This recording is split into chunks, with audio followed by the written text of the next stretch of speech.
Hello student, स्वागत है आप सभी का आज के सेशन में। कैसे हैं सभी लोग? चलिए बच्चे, स्टार्ट करते हैं आज की खबरों को पढ़ना। सबसे पहली न्यूज़ बच्चे आपकी नेशनल न्यूज़ है। वैसे हमने पहले भी पढ़ी है, लेकिन इसके डेवलपमेंट होना अभी स्टार्ट हुए हैं। ठीक है। एक्चुअल में मेटा मेटा आप लोग को पता है बच्चे, पहले फेसबुक था, अभी इसका नाम जो है आपका मेटा हो गया है। तो मेटा प्लेटफॉर्म ने अपने अंडर सी केबल परियोजना, नाम है इसका वाटर वर्थ, इसके लिए भारत में मुंबई और विशाखापट्टनम को अपना लैंडिंग स्थल चुना है। मेटा ने भारत में लैंडिंग कार्य के लिए सिटी टेक्नोलॉजीज को पार्टनर चुना है, सिफी टेक्नोलॉजीज को पार्टनर चुना है। वाटर वर्थ बेसिकली है क्या? ये एक ऐसी परियोजना है जिसके तहत विश्व का सबसे लंबा अंडर सी केबल सिस्टम होगा। ठीक है, ये अमेरिका, भारत और ब्राजील और दक्षिण अफ्रीका को जोड़ेगा। तो ये बच्चे आपको याद रखना है, दुनिया का सबसे बड़ा अंडर सी केबल सिस्टम। ठीक है, और आप सभी को पता है बच्चे कि ये जो केबल्स है ना, ये क्यों होता है? क्योंकि जो भी हमारे टेक्नोलॉजी है, जो भी आपका डेटा का संचार होता है, एक जगह से दूसरी जगह डेटा का ट्रांसमिशन होता है, वो इन्हीं केबल्स के माध्यम से होता है। ठीक है, तो ये जो है आपका एक अंडर सी केबल सिस्टम है जो कि इंडिया को, अमेरिका को, ब्राजील को और दक्षिण अफ्रीका को जोड़ने का काम करेगा। ये केबल लगभग जो है 50,000 किलोमीटर लंबी होंगी और इसे 2030 तक लाइव करने की योजना जो है मेटा के द्वारा बनाई गई है। तो भारत में आपको पूछा जाएगा कि मेटा ने कौन से दो जगहों को अपने लैंडिंग स्थल चुने हैं, कौन से दो जगह जो है आपकी लैंडिंग साइट्स हैं मेटा की। तो ये आपका बच्चे मुंबई है और दूसरा जो है आपका विशाखापट्टनम है। ठीक है, और प्रोजेक्ट का नाम क्या है? ये आपका वाटर वर्थ। ठीक है, किसका है? मेटा का है। मेटा के लिए ये काम भारत में कौन करेगा? तो मेटा के लिए भारत में काम करेगी सिफी टेक्नोलॉजीज। ठीक है, तो इस तरीके से छोटी छोटी बातें भी आपको याद रखनी है। अगली न्यूज है बच्चे आपका प्रधानमंत्री धन धान्य कृषि योजना। वैसे इस स्कीम के बारे में हमने इस साल के शुरुआत में पढ़ा था। कहाँ पे पढ़ा था? केंद्रीय बजट में। जब इस साल का बजट 2025-26 का बजट लॉन्च किया गया हमारी निर्मला सीतारमन जी के द्वारा, तो उन्होंने जो है इस स्कीम के बारे में बताया था किस तरीके की कोई स्कीम आएगी। ठीक है, तो ये स्कीम बच्चे आपकी लॉन्च हो गई है। 12 अक्टूबर 2025 को प्रधानमंत्री नरेंद्र मोदी के द्वारा इसे लॉन्च किया गया है। उद्देश्य क्या है? उद्देश्य यह है कि खेती के तरीकों को आधुनिक बनाना और किसानों को वित्तीय सुरक्षा देना। ठीक है, इसमें टोटल बजट कितना रखा गया है? लगभग 24,000 करोड़ रुपए का जो है आपका बजट रखा गया है और ये स्कीम जो है आने वाले 6 सालों के लिए लॉन्च की गई है। ठीक है, तो 6 साल तक अभी जो है इनिशियली से लॉन्च किया गया है और इसमें एक और मिशन जो है बच्चे आपका स्टार्ट किया गया है प्रधानमंत्री नरेंद्र मोदी के द्वारा, वो है आपका दालों में आत्मनिर्भरता मिशन। ठीक है, पल्सेस के लिए हम दूसरी कंट्रीज पर डिपेंड ना हो, अपनी दालों की जितनी भी खपत है इंडिया की वो खुद ही जो है प्रोड्यूस कर पाए। तो उसके लिए जो है आपका दालों में आत्मनिर्भरता मिशन है। इसका उद्घाटन जो है 12 अक्टूबर 2025 को ही किया गया प्रधानमंत्री नरेंद्र मोदी के द्वारा। और उद्देश्य क्या है? उद्देश्य यह है कि भारत की दाल आयात पर निर्भरता कम करना और घरेलू उत्पादन को बढ़ाना है ना। तो प्रोडक्शन बढ़ेगा तो वैसी बात है बच्चे कि दूसरों से दाल खरीदने की जरूरत ही नहीं, अगर हमारे देश में इनफ होगा, हम जितना खाते हैं उतना है ना। तो कुल बजट इसका भी जो है आपका 11,000 करोड़ का है। ठीक है, ये मिशन आपका 2030-31 तक जो है आपका 350 लाख दाल का प्रोडक्शन करने का जो है आपका एम रखता है। तो इस तरीके से दो चीजें आपको याद रखनी है, प्रधानमंत्री धन धान्य कृषि योजना और इसके ही अंतर्गत जो है आपका दालों में आत्मनिर्भरता मिशन जो है आपका लॉन्च किया गया है। अगला बच्चे, विश्व स्वास्थ्य संगठन वर्ल्ड हेल्थ ऑर्गेनाइजेशन के अनुसार मालदीव को हाल ही में त्रिगुण उन्मूलन ट्रिपल एलिमिनेशन प्राप्त करने वाला दुनिया का पहला देश घोषित किया गया है। अब ये ट्रिपल एलिमिनेशन का मतलब क्या है बच्चे? इस देश ने ना जो मालदीव कंट्री है, पहले तो इसके बारे में थोड़ा जान लेते हैं। मालदीव जो है भारत का पड़ोसी देश है। ठीक है, भारत का पड़ोसी देश है। भारत और मालदीव के बीच में वाटर बॉडीज लगती हैं, है ना। दोनों की स्थल सीमा तो नहीं मैच होती एक दूसरे से, लेकिन जो वाटर बॉर्डर्स हैं वो जो है एक दूसरे से टच होते हैं। ठीक है, तो ये हमारा पड़ोसी देश है। तो मालदीव ने क्या किया है? इन्होंने माँ से बच्चे में HIV, सिफिलिस और हेपेटाइटिस बी, ठीक है, माँ से बच्चे को फैलने वाले 3 रोग कौन कौन से हैं? HIV है, सिफिलिस है और हेपेटाइटिस बी है। इन तीनों पे कंट्रोल प्राप्त कर लिया है।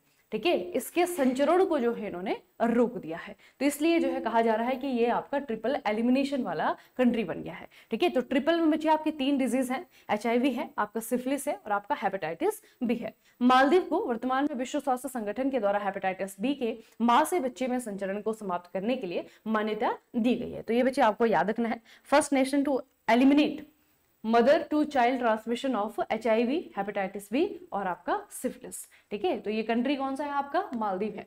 मालदीव को नक्शे पे देख लेना चाहिए क्योंकि मालदीव हमारा पड़ोसी देश है। ये बच्चे आपका इंडिया का दक्षिण वाला हिस्सा है, तमिलनाडु वाला आप लोग देख रहे हैं। ठीक है, तमिलनाडु से नीचे की तरफ जाएंगे तो यहाँ पे जो है आपका ये पूरा का पूरा हिंद महासागर है। ठीक है, हिंद महासागर में ही बच्चे आपका यहाँ पे ये देखिए गल्फ ऑफ मन्नार है, नीचे आएंगे तो यहाँ पे आपका लाक्षाद्वीप सागर है। ठीक है, और उसी पे जो है आपका छोटे छोटे छोटे आपके क्या है, द्वीप बने हुए हैं। तो इन बहुत सारे द्वीपों से मिलकर के जो है आपका क्या बनता है, मालदीव बनता है।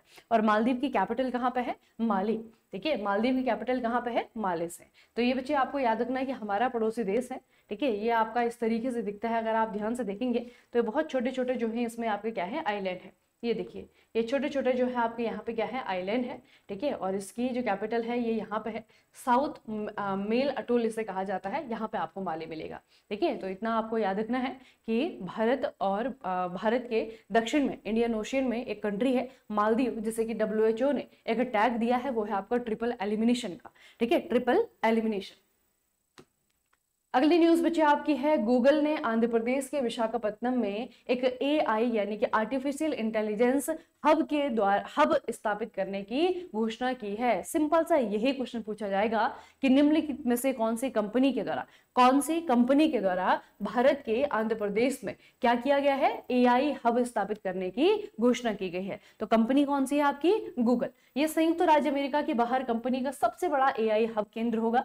आंध्र प्रदेश सरकार विशाखापट्टनम में 1 गीगावाट क्षमता का हाइपर स्केल डेटा सेंटर परिसर विकसित करने के लिए दिल्ली में गूगल के साथ में एक समझौते पर हस्ताक्षर किया है। ठीक है, तो याद रखना बच्चे, आंध्र प्रदेश के विशाखापट्टनम में एक हब बनाया जाएगा। इस हब को बनाने के लिए आंध्र प्रदेश की गवर्नमेंट के बीच में और गूगल इंडिया के बीच में जो है आपका क्या हुआ है, एक ट्रीटी, एक कह सकते हैं एक एग्रीमेंट साइन किया गया है। ठीक है, तो गूगल का होगा आपका दुनिया वैसे अमेरिका के अंदर तो इनके हैं, लेकिन अमेरिका से बाहर अपने देश के बाहर जो है आपका ये सबसे बड़ा हब इनका होगा। और कहाँ पे होगा? विशाखापट्टनम में। अगली न्यूज बच्चे आपका स्टेट से रिलेटेड है। यह है आपका union territory Delhi, national capital Delhi. तो दिल्ली सरकार ने प्रदूषण से निपटने के लिए भारतीय वन अधिनियम 1927 में के तहत दक्षिणी रिज, सदर्न रिज के 41 वर्ग किलोमीटर क्षेत्र को आरक्षित वन रिजर्व फॉरेस्ट घोषित कर दिया है। ठीक है, अब रिजर्व फॉरेस्ट अगर घोषित कर दिया है तो जंगलों में क्या चेंजेस आने वाले हैं, रिजर्व फॉरेस्ट में क्या क्या रिस्ट्रिक्शंस होती हैं। तो रिजर्व फॉरेस्ट बच्चे ये है कि ऐसे वन क्षेत्र होते हैं, इसमें खुली जमीन पर देशी पेड़ लगाए जाएंगे ताकि मिट्टी उपजाऊ बनी रहे और पर्यावरण को और मजबूत बनाया जा सके। तो बेसिकली बच्चे जो आपके रिजर्व फॉरेस्ट है ना, उसमें जो है आपका कंट्रोल होता है गवर्नमेंट का।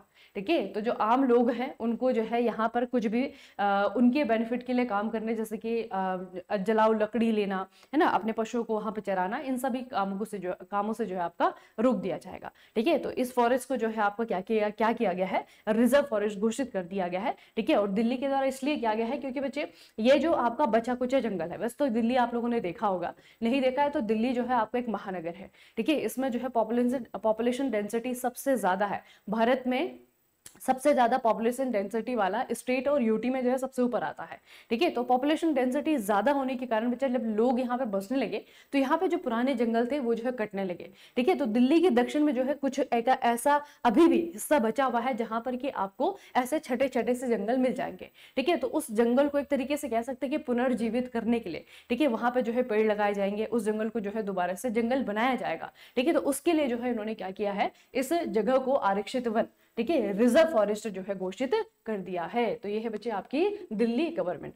अगली न्यूज बच्चे, एक अवार्ड हमें याद रखना है, ये है आपका IUCN का कैंटन मिलर पुरस्कार। ठीक है, IUCN के द्वारा कैंटन मिलर पुरस्कार दिया जाता है और ये पहली बार भारतीय को दिया गया है। ठीक है, तो भारत के है बच्चे ये, इनका नाम है डॉक्टर सोनाली घोष। ठीक है, तो डॉक्टर सोनाली घोष को जो है आपको ये दिया गया है। वैसे डॉक्टर सोनाली घोष अपने आप में भारत में जो है आपका फॉरेस्ट कंजर्वेशन को लेकर के, इन्वायरमेंट कंजर्वेशन को लेकर के एक इंपॉर्टेंट नाम है। ठीक है, आप लोगों ने बच्चे काजीरंगा नेशनल पार्क का नाम सुना होगा, है ना, तो काजीरंगा नेशनल पार्क की ये क्षेत्रीय निदेशक है। ठीक है, क्षेत्रीय निदेशक हैं और बहुत अच्छा काम जो है इन्होंने अपने कैरियर में किया है। ठीक है, तो उसके लिए जो है इनको ये पुरस्कार दिया गया है और पहली बार ऐसा हुआ है कि पुरस्कार किसी इंडियन को दिया गया है। तो नाम याद रखेंगे, डॉक्टर सोनाली घोष। ठीक है, पुरस्कार का रीजन क्या है, रीजन ये है कि राष्ट्रीय उद्यानों हो और संरक्षित क्षेत्रों की दीर्घकालिक स्थिरता में नवाचार के लिए। ठीक है, और ये बच्चे हुआ कहाँ पे था, तो इसे हम मुझे लग रहा है कि इसे हम तीसरी या चौथी बार जो है किसी न्यूज में पढ़ रहे हैं कि IUCN का जो वर्ल्ड कंजर्वेशन कांग्रेस है 2025 का, वो हुआ है इस बार अबू धाबी में। ठीक है, यहीं पे भारत ने पहली बार अपनी जो रेड लिस्ट है ना, वो जारी की है। तो ये बच्चे आपको याद रखना है कि भारत की ही एक महिला सोनाली घोष को जो है आपका ये पुरस्कार दिया गया है, और पुरस्कार का नाम है IUCN कैंटन मुलर पुरस्कार। वो इनके एक तरीके से कंट्रीब्यूशन के लिए दिया गया है। ठीक है, आपको याद रखना है ये काजीरंगा की डायरेक्टर है। ठीक है, काजीरंगा की डायरेक्टर हैं और पहली भारतीय बन गई हैं जिनको ये पुरस्कार दिया गया है। तो बच्चे आज की खबरें बहुत ज्यादा नहीं है। ठीक है, बहुत ज्यादा खबरें नहीं है, लेकिन एक इंपॉर्टेंट न्यूज मैं आपको बता रही हूँ जो आपको याद रखनी है। वो ये है कि अगर आप NHPC की प्रिपरेशन कर रहे हैं, है ना, तो NHPC की प्रिपरेशन अगर कर रहे हैं बच्चे, तो आप 15 नवंबर से पहले पहले जो है एग्जाम आपका हो जाना है। तो जितना समय आपके पास में बचा हुआ है ना, आप लोगों को बहुत अच्छे से जो है क्या करना है, बहुत अच्छे से जो है मेहनत करनी है। ठीक है, उसके लिए आपको टेस्ट सीरीज मिलेंगी, और टेस्ट सीरीज नॉन टेक्निकल की तो पहले ही थी, लेकिन अभी जो है आपका सॉरी टेक्निकल की तो पहले ही थी, अभी बचे आपका टेक्निकल और नॉन टेक्निकल, है ना, दोनों आपको टेस्ट सीरीज मिलेंगी। तो ये भी आपको याद रखना है कि NHPC के लिए मेकेडीजी मैकेनिकल पे, मेकेडीजी सिविल पे, दोनों ही जगह जो है आपका इनफ मटेरियल आपको मिलेगा प्रिपरेशन करने के लिए। ठीक है, तो एक बार जो है ट्राई जरूर कीजिएगा। ठीक है, उसके अलावा बच्चे SSC है, तो SSC जो है आपका चल रहा है। उद्देश्य ये रहेगा कि दिसंबर 15 तक के लिए तैयार रहें, अपने आप को तैयार रखें। तो उसके लिए जो है आपकी बहुत सारी चीजें जो है आपकी चलाई जा रही हैं। आपकी यूट्यूब क्लासेस है, ठीक है, आपका जो है पोर्टल पे हमारे मोबाइल एप्लीकेशन में बहुत सारा मटेरियल है। ठीक है, तो उस चीज को जो है आपको देखना है और अपनी तैयारी को जो है बेहतर करना है। ठीक है, मेक इट इजी के साथ में। चलिए आज का सेशन यहीं पे समाप्त करते हैं, मिलते हैं फिर कल के सेशन में। तब तक के लिए पढ़ते रहिए, बढ़ते रहिए, अपना खूब सारा ख्याल रखिएगा। आप सभी का बहुत बहुत धन्यवाद।